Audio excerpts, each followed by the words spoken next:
Russia's city of Volgograd remains on high alert, with heavy police patrols in the streets and in public places as a stream of mourners visit the sites of the two terror blasts.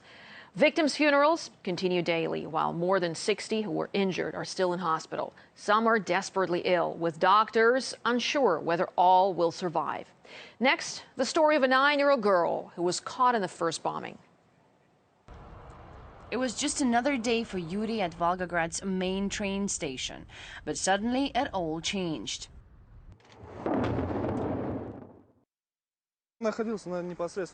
There was a loud clap. The force of it was so strong that it smashed the windows and the doors of the luggage room. I got up and rushed in to help people. It was the first of two explosions that rocked the city just days before the New Year. The blast at the station, set off by a suicide bomber, ripped through a crowded area between the entrance and the security metal detectors. Then I noticed a man and a girl. I ran towards the girl, asked her whether she could breathe. She was losing consciousness. I picked her up and carried out of the station. Yuri saved a 9-year-old Olga. Following an ironic twist of fate, she was there with her family to return train tickets as they decided to travel by plane instead. She was so brave. She didn't even cry. I was talking to her all the time. She kept saying that she wanted to sleep, but she was just losing consciousness. And I was telling her, just don't sleep, Olya, don't sleep. There was panic and horror in the streets, and it took Yuri some time to find an ambulance for the girl. I rushed to the ambulances, but they told me they only take grown-ups and that I have to wait for the children's emergency to arrive. I apologize now, but at that time I broke down. I started yelling at them, swearing, and finally they took her.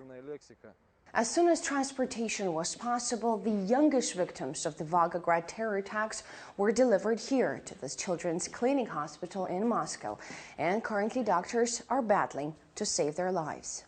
Doctors say the girl has damage to her lungs. Her mother is with her at the hospital, and her condition is stable but serious. As the first shock of what happened faded, Olga's parents started to look for their daughter's rescuer. They even posted a call for help on a social network. Please help us identify the man who carried our Olya out of the train station after the bombing on December 29, 2013. He told her not to fall asleep. The girl remembers him, has been asking about him for 2 days straight. We really want to tell him thank you. We will meet again definitely. I will wait for her recovery and we'll keep in touch. Madina Kochno, RT, Moscow. And our website has more stories of survival, including the youngest victim to have suffered in the double bombings in Volgograd. She's just 3 months old and lost her mother and grandmother in the horror of the second explosion. Online, we tell you what saved her life.